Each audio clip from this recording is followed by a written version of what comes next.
Harvest 12, 8:55. Boo. Boo ground his teeth in frustration as the pounding ache behind his eyes intensified. The hard stone floor of Aru's study bit at his bones through the protection of a giant blue carpet, sending his thoughts even farther from the work in front of him.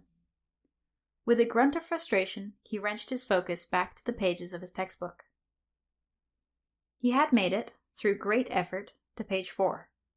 But the jumping, unorganized letters of each word had him ready to pull out his hair. He read each sentence thrice, once to untangle the words, once to string them together into a sentence, and another to translate the barrage of unfamiliar academic terms. He knew it would drive him mad if he tried for much longer. Beside him, Tuag released a bored sigh, curling his lips slightly as Boo glanced over, a half-hearted reminder of the violence he could bring to bear. Boo nodded, acknowledging the long, exposed fangs, and Tuag's eyes fell closed again. Boo didn't think the beast actually slept, but the Grimm seemed to understand that appearing to made him less threatening to the soldiers and staff that might make their lives difficult if given the chance. Looking across the professor's generous living quarters, Boo spotted Aru half hidden behind a tower of metal wire and glass bottles, carefully measuring a thick yellow liquid from one bottle to the other. She tied her hair up in a pair of severe braids when she worked with her alchemy lab, and the tension gave her a look of permanent surprise. Boo waited until both beakers had been set down before speaking. Aru, none of this makes any sense. How am I supposed to learn magic from... Boo rifled the pages of the book. From the corner of his eye, Boo spotted Ida roll her eyes at him. She sat at a small desk by the fire, working on her own notes without any apparent difficulty. Not fair.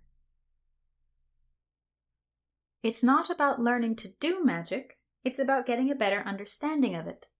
Then you can learn to do it, or in your case, control it, Aru said, an edge of annoyance in her voice as she squinted at a strange, sliding instrument. But it doesn't make any sense.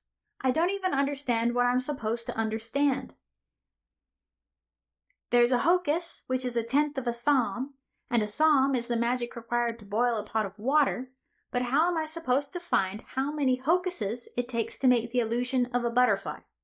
Or how long that illusion will last? Will it even last? Boo flopped onto his back with a groan of annoyance. He'd been feeling the rush from his use of magic the day before, but his headache seemed to be inviting back other symptoms along with it. Grinding his eyes closed, he tried to ignore the gnawing fatigue dragging at his body and the chill that the fire couldn't dislodge no matter how close he sat to it. Aru sighed, resting her hands against her desk and looking at him in the eye for the first time since his arrival to her office. She composed her face with the same mix of compassion and annoyance that many of the Red Birch villagers had often shared. The term is hokai, and magic is like a kind of energy. It has its own momentum, like when you push a ball. The ball keeps rolling for a bit once you've stopped pushing it.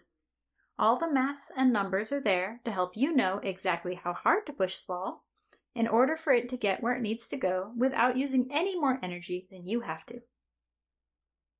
How many thoms would it take to get the sun to rise? Professor Rose said that's because of magic. Has anyone worked out how long it would take for it to wear off if we all stopped believing it would happen? The thought had worn at Boo since his lesson. If the sun only worked because people thought it would, then that meant it could stop. If there was no sun, it would be night all the time, and the idea of a moon in the sky all day and all night made Boo's hair stand on end. He repressed a shudder as Sister Moon's wrathful face loomed in his memory, inches from his eyes. By the fire, Ida snickered to herself, drawing a baleful look from her aunt. As Boo glanced over, he caught the end of another well-practiced eye-roll. Let me guess, Aru sighed.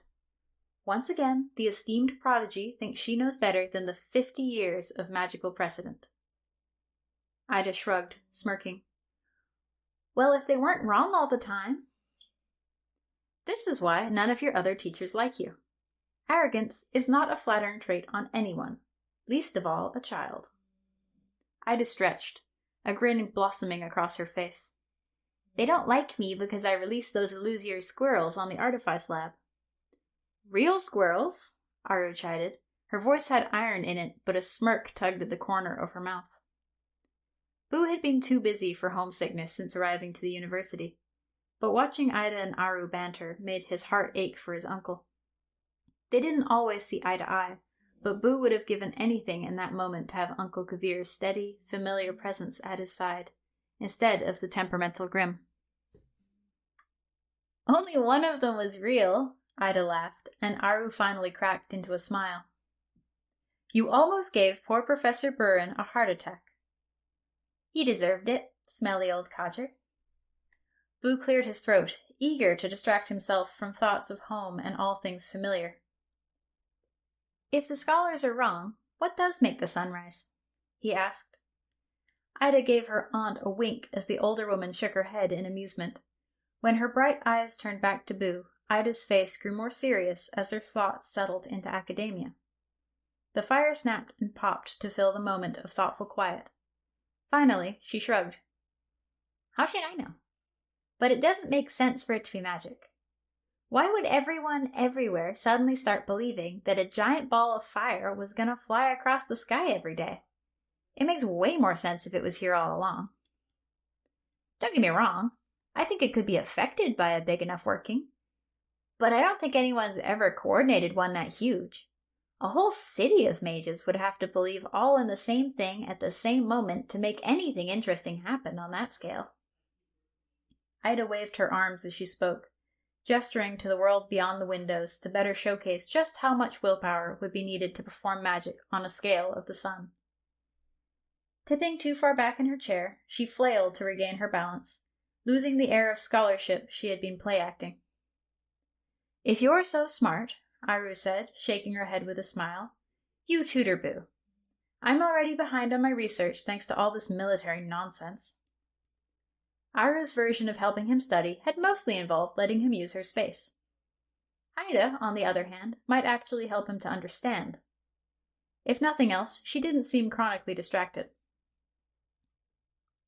Ida didn't seem enthusiastic about the idea.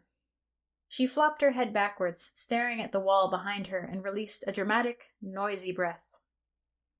I have my own work to do, you know. What's in it for me? Aru didn't look up from her notebook as she answered. Allowance supplement, 2 silver a week. Head snapping up, Ida's face broke into a grin and she winked at Boo. He smiled back uncertainly, not sure if they were celebrating a strategic victory or a pleasant surprise. Standing, Ida stretched, reaching up on her tippy toes. Fine, if you insist. Ida turned to Boo, offering him her hand. My first order as your tutor is to take a walk with me. You've been glaring a hole into that book for over an hour. You need a break.